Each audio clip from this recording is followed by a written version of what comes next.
Hello guys, welcome to this video. Today, let's talk about the distance learning.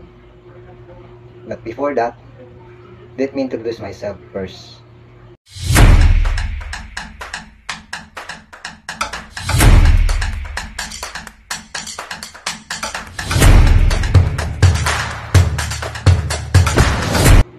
Let's talk about the distance learning.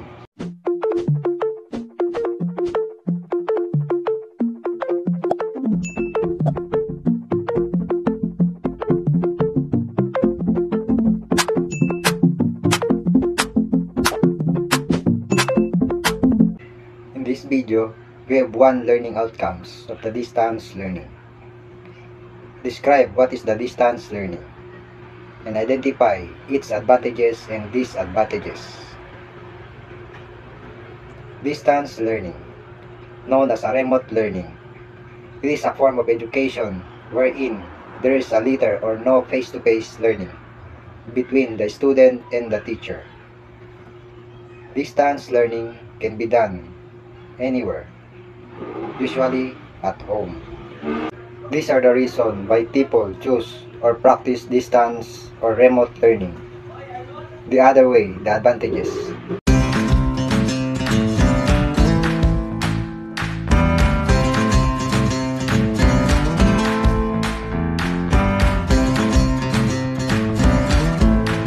Advantages. One of the advantages is number one, the borderless learning. The student can enroll in a program being offered online by school in abroad. The example of that, cross-cultural learning. The student can pursue their academic goal. Number two, flexible schedule. Student can choose to enroll in courses that fitted to their timetable. Yes, it's been flexible to you to adjust your time, whether you are work or in a study area. Number 3, learner can save. Yes, because you can learn from your home. You can save from the transportation fees, allowances, and even books and other resources. Number 4, self-paced learning. Learners can accomplish their modules, tasks, at a convenience time, pace, and whenever they are ready without their force. Number 5, numerous programs and courses offering. There are a lot of programs and courses being offered by school for distance learning. They have the same standard and quality of the site learning. Number 6, increase employability. Since distance learning, as well as known as the provide qualities education, earning certificate from the courses or program finished by this institution will give the advantages to your curriculum vital and increase your chance to the employed. Number 7, backup during calamities and emergencies. Due to the natural calamities and or health emergencies, learning institutions report to distance learning to continue the educations of the student. Now, let's go to the disadvantage of the distance learning.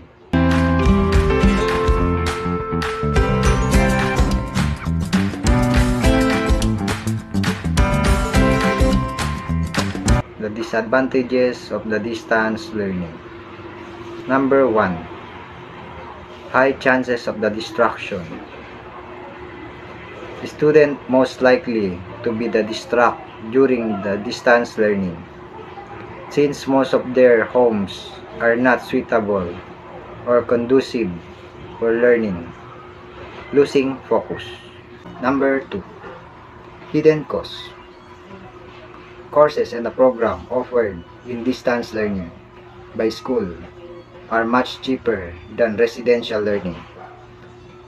There are some hidden costs involved. For example, buying gadget. Number 3. Access to the technology. Since most of the platform in distance education required gadget and the digital tools, some of the student cannot access them due to the lack of the said gadget. Number 4. Problem of the network. Same areas have limited sources of the internet connection or the network service. Since some of the activities in distance learning needed to be done online, the student cannot be passed because of this connection problem. Productions of materials and resources. Learning institution must prepare materials to be used to be distance learning. Materials are not developed due to the natural of the unpreparedness on the given situations. That's all to my video, guys. Thank you for watching.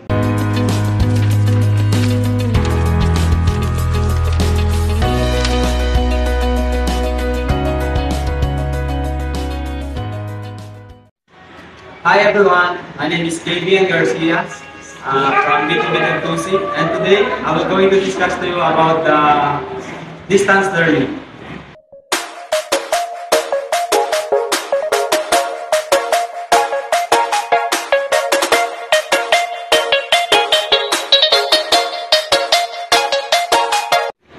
We have two types of distance learning. We have the synchronous learning and the asynchronous learning.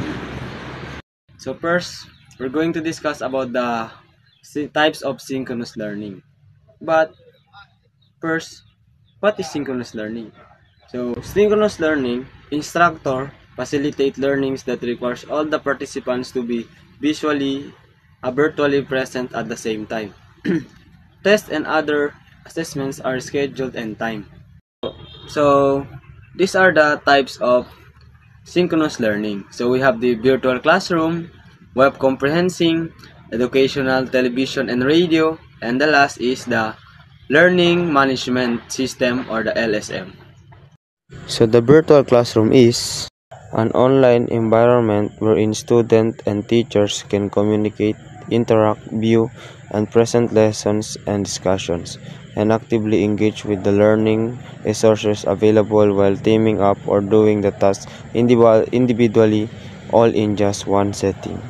So it means that is an online environment where the teacher and student can communicate so that the teacher can discuss their lessons and give activity or task to the students to answer, and the student can do their tasks individually in just one setting. And the next is the web conferencing. So the web conferencing is a service available online wherein teacher and students can conduct classes, conferences, meetings, trainings, and other activities visually. So it means web conferencing is any type of online meeting that involves two or more participants in different locations.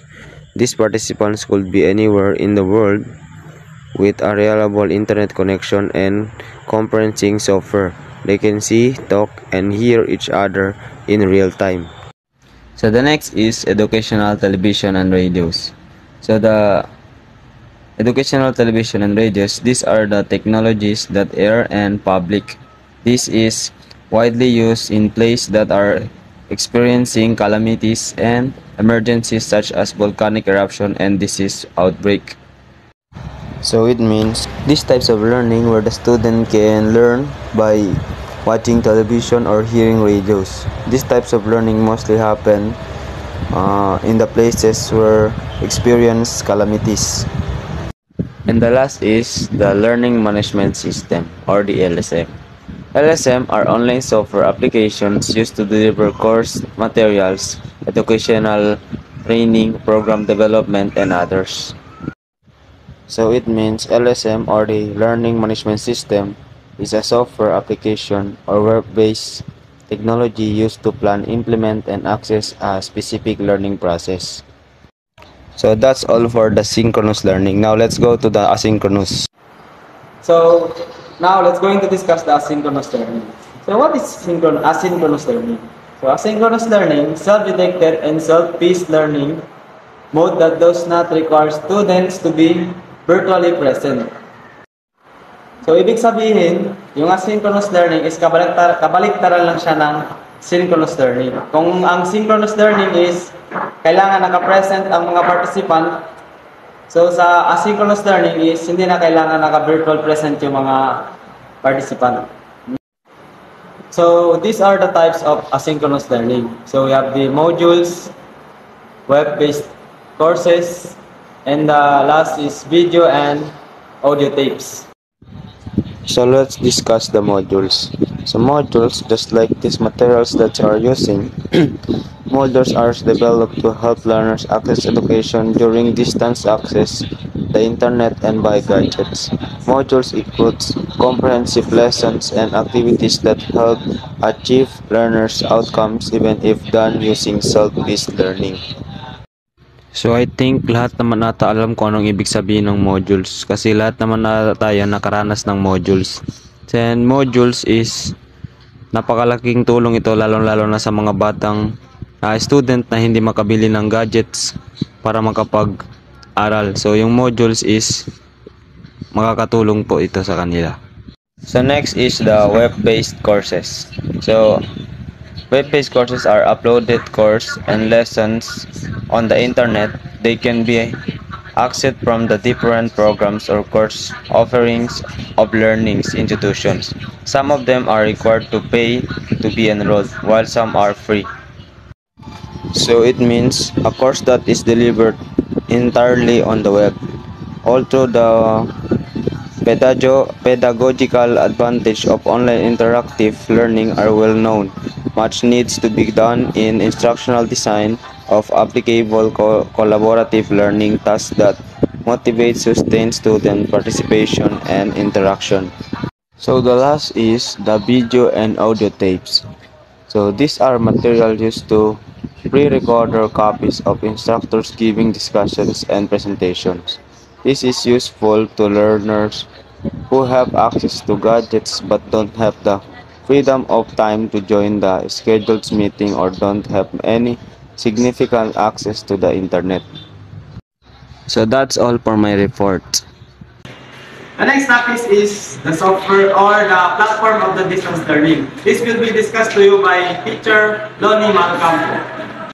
Thank you, Mr. Garcia, and hi everyone. So once again, I am Lonnie Webster F. Malcampo, and the topic that we're going to discuss is all about distance learning platforms. So what is distance learning platforms? Distance learning is any kind of remote learning in which the student is not physically present in the classroom. The student may be anywhere while learning takes place. Distance learning is educating students via online. So now we already know the meaning of distance learning platforms. So let's move on to the different apps that we can use in distance learning and identify them if they fall in asynchronous and asynchronous modality in learning. So we have the synchronous platforms, which are the Google Classroom, Edmodo, Quipper, Moodle, Sology, Zoom, Facebook, and Messenger. Google Classroom and Edmodo serve as an online virtual classrooms. Students can pass their works here and interact with each other. Quipper, Moodle, and Sology. These are the learning management system, or the LMS. It is used to give lessons, online quizzes, tests, and other activities. Zoom, Facebook, and Messenger. It is used to conduct video chat, meetings, conferences, and online consultations. And now, let's proceed to asynchronous platforms. These are the ProQuest, eBrary, YouTube, Coursera, Udacity, edX, and PhET. So ProQuest and eBrary, it is used to access ebooks, online journals, and other online learning materials. YouTube, it is used to provide pre-recorded lectures and other video references. While the Coursera, Udacity, and edX is used to provide pre-recorded video lectures, online lessons, and modules, and other references. And the last one is PET. This is used in science laboratory activity simulations. And that's all about my report, which is the distance learning platforms. And now let's proceed to the next reporter, which are Mr. Araneta and Ms. Guevara. Thank you guys. Good day everyone, I am Mariel Guevara. Today we will discuss to you about the relevance and appropriateness in the use of technology in teaching and learning. So first, what do we mean by the word relevance and appropriateness? So if we say relevance means related to something or closely connected, where in Filipino, ugnayan or kaugnayan ng isang bagay. But if we say appropriateness naman, it is something suitable or proper in some circumstances, where in Filipino, angkop or naaangkop sa isang bagay. So next, what is technology? Ano nga ba ang teknolohiya? So if we say technology is something that is used in practical tasks, which is the knowledge of science or its meet the needs of the daily life. So, ibig sabihin, it is the practical application of scientific knowledge, especially to the particular areas such as engineering and medical technology, for example.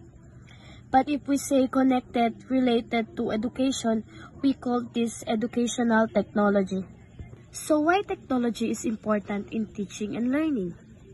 David Warlick quoted, "We need technology in every classroom, in every student and teacher's hand, because it is the paper of our time and it is the lens through which we experience much of our world."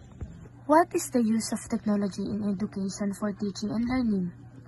So first, empowers educators to efficiently personalize learning with access to data. Ibig sabihin yan, si teacher, he or she can facilitate the academic success of each student by determining the learning needs and providing a customized learning experiences. So, yun yung personalized learning. Second, prepares the students for the 21st century tech-driven world. So, it means the students should be prepared for the 21st century workforce, and the teacher should be prepared the students to the 21st century. And you will develop some skills like examples, information literacy skills, technology skills, digital skills, and multimedia literacy. And third, helps educator create a blended learning environments. So ano nga ba ang blended learning? Katulad ng ginagawa natin ngayon, synchronous and asynchronous. So the instructor or the teacher can utilize both F2F and online teaching or instructions. Fourth, gives the educator access to real-time feedback. What are the reasons why students need technology in the classroom? First, helps connect students to the real world. Ang ibig sabihin yan, for example, si teacher, he or she can tour the student on a virtual national museum of other countries or even in our national museum here in Philippines, which means si teacher now, he or she can remove the classroom barriers so pwede kang matuto or magturo out of the classroom.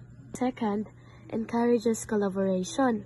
Ibig sabihin, nag-i-increase yung collaborative activities. So meaning, si student or the teachers, teacher to teacher or student to student, have the virtual meetings, the video conferencing softwares such as Zoom, Skypes, or yung ginagamit natin ngayon sa pag-represent ko, which is the Google Meet. Third, we have access information more easily, which means we can search for anything we want or anything we are curious about. So, in just one click, pwede ka na mag-search sa Google or any search engine na meron ka. Fourth, support different types of learners. Fifth, teaches students how to be responsible online. Ibig sabihin, kailangan mong maging good or matuturuan ka maging good digital citizens or practicing citizens digital skills.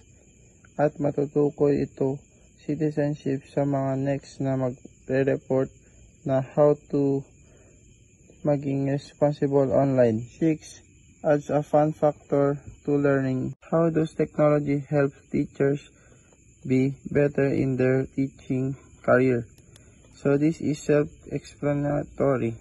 So first, teachers can use technology to share their ideas with other educator.